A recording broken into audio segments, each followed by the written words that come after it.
ang iconic Pinoy rock band na Kamikaze, ang masasabing isa sa mga matagumpay na banda dito sa bansa na talagang nagmarka sa music industry. Kamakailan ay naharap sa kontrobersya ang banda matapos na pinaalis sila ng gobernador ng Sorsogon at hindi sila pinag-perform. Ating alamin kung paano nagsimula ang Kamikaze at ang kanilang mga tagumpay. Ano nga ba ang mga detalye sa pagpapaalis sa kanila sa Sorsogon? The Philippine Showbiz List presents kasaysayan ng bandang Kamikaze. Formation and Early Years. Ang Kamikaze ay orihinal na binubuo ng 5 miyembro na nagkakilala sa College of Fine Arts ng UP Diliman. Ito ay sina Jay Contreras na siyang lead vocals, si Puto Estete naman sa bass, habang si Boards Bordeos ang sa drums. Samantalang lead and rhythm guitar naman sina Joma Linaw at Led Tuyay. Taong 2000 na magsimula ang karera ng banda, kung saan karamihan sa mga naunang gig nila ay sa mga on-campus events ng universidad tulad ng annual UP Fair.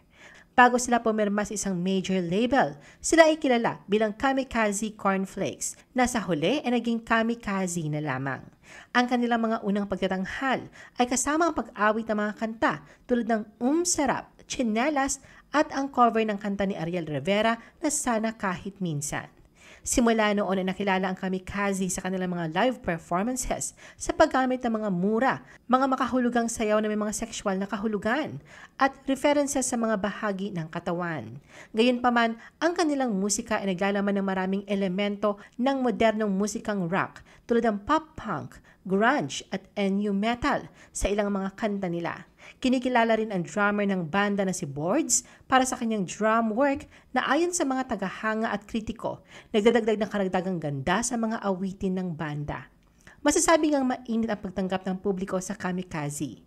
Taong 2002, inilabas ng banda ang kanilang unang studio album. Ang pangunahing single ng album ay ang pop-punk version ng kanta ni Britney Spears na Lucky na nanalong Video of the Year mula sa MTV Pilipinas Music Awards. Ilan pa sa mga sikat na kanta nila ay Girlfriend at Chinelas. Taong 2005, inilabas ng banda ang Chicsilog bilang bahagi ng compilation album para sa Ragnarok MMORPG na may pamagat na Rock On. Mainstream success. Taong 2006, inilabas ng Kamikaze ang kanilang pangalawang album na Maharot, kung saan ang carrier single nito na Narda ay tungkol sa superhero na si Darna. Ito nakakuha ng palagiang airplay noon sa radyo at tumanggap ng mga parangal at nominasyon. Kabilang ng nga rin na nauwi nitong panalo mula sa 20th Awit Awards na Song of the Year, Best Rock Recording at Best Performance by a Group Artist. Sa kasikatan ng Narda, ito ang kalaunang naging signature song ng Kamikaze. Ang Kamikaze ay humihiram din mula sa iba pang mga genre ng musika sa pagsulat ng kanilang mga kanta para sa album. Patunay nga rin ang metal-inspired sound ng mga track na Sobrang Init at KKK, ang pop-punk styling ng mga awiting Director Scott at Martir Niebera, at ang reggae-sounding feel ng Petix. Sa kabila ng tagumpay ay hindi naman lumaki ang ulo ng banda at naroon ang pagkikisama sa ibang kasamahan nila sa music industry. Katunayan na papanatili ng Kamikaze ang malapit na relasyon sa parokya ni Edgar. Ang PNE frontman na si Chito Miranda ay nakilala ang mga miyembro ng banda sa kolehiyo. Nagkakasama sila sa concert events at paminsan-minsan hikipag-jam sa ibang banda. Sa mga sessions ng parokya ni Edgar, madalas na sumasali si Jay kay Chito sa pagsasagawa ng mga awit tulad ng Okat-Okat, Chikinini at The Yes Yes Show. Noong 2005, nagbigay din si Jay ng mga backup vocals para sa hit song ng PNE na The Order Taker, habang ang co-member na si Jomel Linaw ay naging lead guitar. Maliban dito, pumatok din sa nakapakinig ang rock version ng Kamikaze sa awiting Dubido ng Apo Hiking Society. Naharap naman sa isang kontrobersya ang banda noong December 2008 na nakatakdasan ng magtanghal sila sa Dubai Festival City sa United Arab Emirates bilang bahagi ng kanilang international tour. Inaresto ang gitaristang si Led Tuyay sa airport matapos makitaan ng cannabis residue sa kanyang bagahe. Na-detain siya at pinadeport pabalik sa Manila noong January 2009. Long time noisy and romantiko. Inabot ng 3 taon bago ilabas ng Kamikaze ang ikatlo nilang album na Long Time Noisy noong 2009. Ayaw nilang maglabas ng album na hindi sila masaya na yung tipong para lang may mailabas. Hindi iniisip ng banda kung gaano sila katagal na nagpahinga. Ang mahalaga ay mag-i-enjoy at magugustuhan nila ang album dahil sa papakinggan nila ito araw-araw at ng mga tao. Ito ay may 20 tracks at ang isa sa mga single ng album na unang tikim ay ginamit sa isang soft drink commercial noong 2011. Noong 2012, ang ikaapat na album ng Kamikaze na Romantico ay inilabas matapos itong nasa produksyon ng 3 taon. Ang album ay nagdalaman ng mga single na Halik at Huling Sayaw na may guest vocals mula sa R&B singer na si Kyla. Bagamat nakatanggap ng minor criticism mula sa ilang mga tagahanga ukol sa pagbabago ng estilo ng musika sa nasabing album, naging maganda naman ang pagtanggap rito. 15th Anniversary and Indefinite Hiatus. Noong January 2015, ginulat ng Kamikaze ang kanilang mga tagahanga kasunod ng anunsyo na sila ay magdi-disband sa katapusan ng taong yon upang sundan ang kanilang individual na mga interes. Pero nilinaw na ito ay hindi isang hiwalayan, kundi lamang isang pansamantalang pahinga sa mga aktibidad ng banda. Tiniyak na Kamikaze sa kanilang mga tagahanga na makikita silang muli sa hinaharap. Noong August 2015, matapos ang maikling pahinga, nagtanghal ang banda ng serye ng mga live performance na binansagang Kamikaze XV na tumutukoy sa kanilang 15th anniversary sa industriya ng OPM.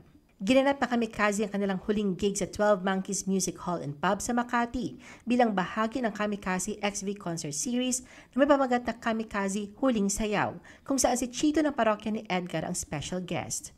Inanunsyo ng banda na opisyal na silang magpapahinga simula 2016. Ang kanilang farewell concert na Huling Sayaw ay ginanap sa Smart Araneta Coliseum noong December 2015, kung saan kasama ang iba pang lokal na mga banda at higit sa lahat ang mga aawit na si Kyla. The Reunion. Nagbunyi naman ang Kamikaze fans na inanunsyo ng banda sa kanilang Facebook page noong August 2017 ang plano nilang pagbabalik sa pamamagitan ng pahayag na matagal na panahon, magkikita muli, bagong kanta. Kasabay ng kanilang pagbabalik entablado ay ang paglabas ng kanilang kantang Tagpuan na agad namang tinangkilik ng mga OPM fans. Sa kanilang comeback ay nagtanghal muli ang banda sa iba't ibang concert at events. Nagkaroon sila ng Tagpuan tour sa loob at labas ng bansa. Noong 2018, kasama din ang Kamikaze sa isang reunion tour sa buong Pilipinas, USA at Canada. Naglabas din ang banda ng kanilang sariling merchandise na mga damit at sombrero. Sa paglawak bilang isang ensemble, mula sa 5 miyembro ang banda ay naging 7. Taong 2020 nang magdagdag ng 2 bagong miyembro ang Kamikaze. Ito ay ang female musicians na sina Mickey Jill na dating bokalista ng bandang Fiona at Gian Lobiano na siyang guitarist ng all-female band na Catfight. Bilang bahagi ng Kamikaze, si Mickey ang naatasan sa keyboards at vocals, samantalang si Gian naman ang sa rhythm guitar. Kamikaze kicked out by Sorsogon Governor for their attitude. Ilang araw na pinag-uusapan sa social media ang pagpapalaya sa Kamikaze. Noong October 1, 2023, nag-viral ang kwento ng pagpapauwi ng gobernador ng Sorsogon na si Edwin Buboy Hamor sa Kamikaze na nakatakda sana mag-perform sa Kasanggayahan Festival ng Kasigoran, Sorsogon. Sa kalagitnaan ng konsyerto ng ilang banda noong gabing yon, ay umakyat sa entablado si Governor Hamor. Humingi siya ng dispensa at sinabi niyang hindi na makakapag-perform ang Kamikaze. Pinaalis na raw niya ang banda. Hindi na rin nila ito pinatuloy sa kanilang hotel at ipinahatid na sa airport. Hindi sinabi ni Governor Hamoy kung ano ang eksaktong ginawa ng mga taga-Kamikaze, pero binastos daw silang mga taga-Sorsogon. Ayon sa gobernador, hindi daw niya gusto ang nangyari pero may attitude ang banda at tiniyak na hindi na makakabalik ito ng Sorsogon. Minura rin niya ang Kamikaze at sinabi niyang daig pa ang suicide bomber. Ayon sa inilabas na ulat, sinabi ni Sorsogon Public Information Officer Dong Mendoza na naggalit ang gobernador nang tumanggi ang bandang magpapictorial sa atraksyon ng probinsya na kung tawagin ay 16,000 Blue Roses. Nauna raw pumayag ang banda na gawin ito pero hindi umano sumunod ang mga ito sa lugar nung araw ng pictorial. Samantala, trending sa social media ang post ng isang Jonathan Valdez. Base sa kanyang post, mukhang siya ang kausap ng manager ng banda at nagdala ng entertainer sa Sorsogon. Idinetali niya ang nangyari sa pagitan ng Kamikaze at ni Governor Hamor. Umuo naman daw ang banda 30 minuto bago ang nakatakdang 2-minute pictorial. Dumating daw sa lugar ang banda pero hindi sila bumaba ng van. Mangiyak-ngiyak na daw siya nakiusap sa mga itong bumaba for the 2-minute pictorial dahil naghihintay sa kanila si Governor Hamor. Nagsabi pa daw siya na singilin na lang siya ng banda ng additional fee para roon pero sadyang deadma ang mga ito. Dito na nga raw sila pinalayas ng gobernador at hindi pinasampa. Giit ni Jonathan, fully paid at lahat ng request ng banda ay binigay maging mga alak.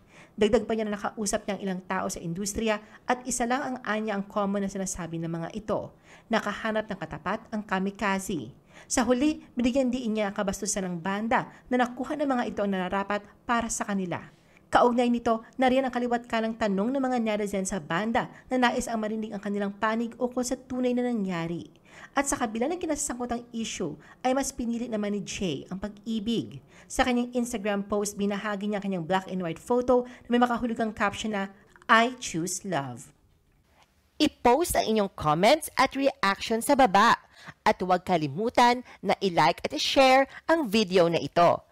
Gusto mo pa ba ng ibang showbiz videos? Panoorin ang aming iba pang top viewed videos. Para sa aming mga YouTube viewers, pumunta lang sa description ng video na ito o i-click ang link sa itaas ng screen. Para naman sa mga Facebook viewers, ay maaari ninyong hanapin ang mga link sa comment section ng video. I-follow nyo din kami sa Facebook at mag-subscribe sa aming YouTube channel. Thanks for watching!